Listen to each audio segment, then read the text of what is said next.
Europe 1. Le grand direct des médias, Jean-Marc Morandini. Et le fait média du jour, c'est donc le nageur Frédéric Bousquet, par exemple, qui annonçait hier qu'il se lançait en politique. Le vice-champion figurera sur la liste du maire UMP Jean-Claude Gaudin.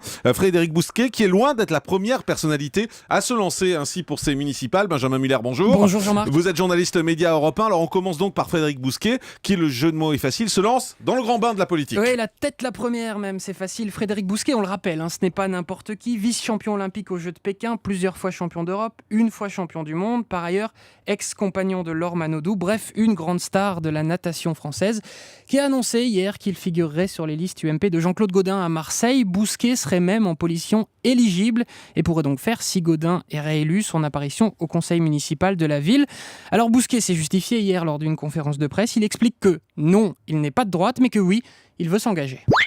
Mon but étant de pouvoir apporter mon aide, tout simplement, sans pour autant j'ai pas envie de dire coincer, mais me mettre d'un côté ou de l'autre. Mes convictions politiques me restent toujours personnelles.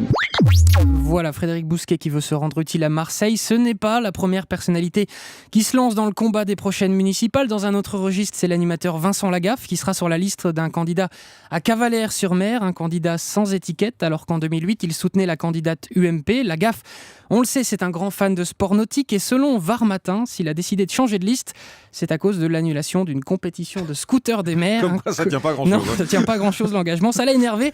Il se lance, je cite, pour proposer des idées en matière d'événements et d'animation. Bref, un sujet très local, loin des enjeux nationaux. Autre personnalité, l'écrivain Pauline Delpech, candidate à Paris sous la bannière écolo.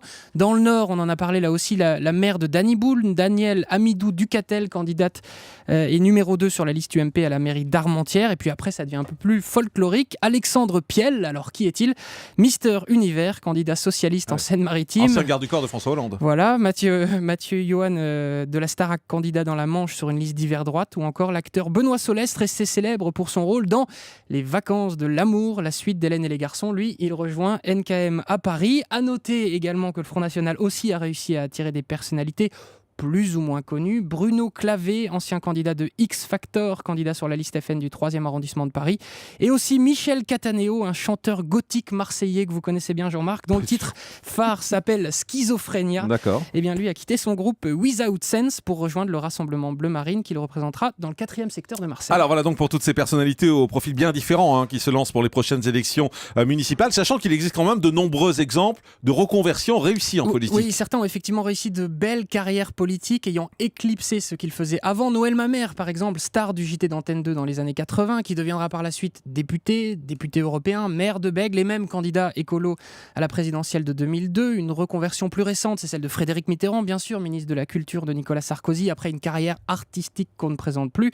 On citera aussi les anciens sportifs David Douillet et Jean-François Lamour, tous les deux champions olympiques, tous les deux anciens ministres. Et à l'échelle plus locale, on peut parler d'Yves Duteil, maire de Précy-sur-Marne en Seine-et-Marne depuis 89, ou encore, bien sûr, Patrice Drevet, l'ancienne star de la météo de France 2, qui est depuis 2008 conseiller municipal de Pézenas dans l'Hérault. Alors, vous avez parlé des choses positives, je vous reconnais bien là. Moi, je voudrais qu'on parle des exemples bien plus mitigés de ces gens un peu connus qui ont tenté l'expérience politique. Oui, là, les exemples sont nombreux. Sur la présidentielle de 2007, par exemple, Nicolas Sarkozy et Ségolène Royal ont chacun réussi à s'afficher avec des soutiens célèbres, dont pas mal qui l'ont regretté par la suite. Écoutez par exemple l'humoriste Jean-Marie Bigard. Il a soutenu Nicolas Sarkozy, notamment en 2007, une expérience apparemment traumatisante pour lui. Il expliquait en novembre dernier sur D8 que plus jamais il ne soutiendrait un candidat. Écoutez. Je crois qu'on n'a rien à faire là-dedans, en tout cas les humoristes, donc je regrette vraiment, parce que ça n'enlève rien à ce que je pense de Nicolas Sarkozy, mais se dire que ni lui ni personne d'autre, je touche plus à ça, c'est caca. Ça a été une vraie grosse connerie. Voilà Jean-Marie Bigard et son tact légendaire. Autre exemple, Faudel, qui soutenait lui aussi Sarkozy. Il a mis du temps à s'en remettre. Avec de recul, il a expliqué dans une interview au Parisien: j'étais l'arabe de service, la politique, c'est fini. Pareil pour Doc Gynéco, lui aussi. Il a arrêté la musique aussi, non, Faudel? C'est Faudel et Doc Gynéco d'ailleurs. Doc Gynéco qui explique que ses engagements lui ont plus porté préjudice qui ne le pensaient. Il y a d'autres exemples également à gauche, comme le chanteur Kali. Et on ne parlera pas de l'exemple Julie Gaillet, bien entendu.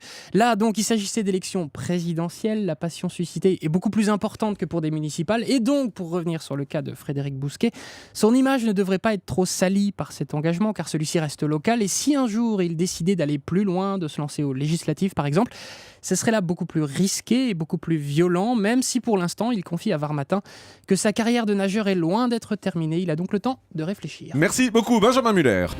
Le grand direct des médias, Jean-Marc Morandini.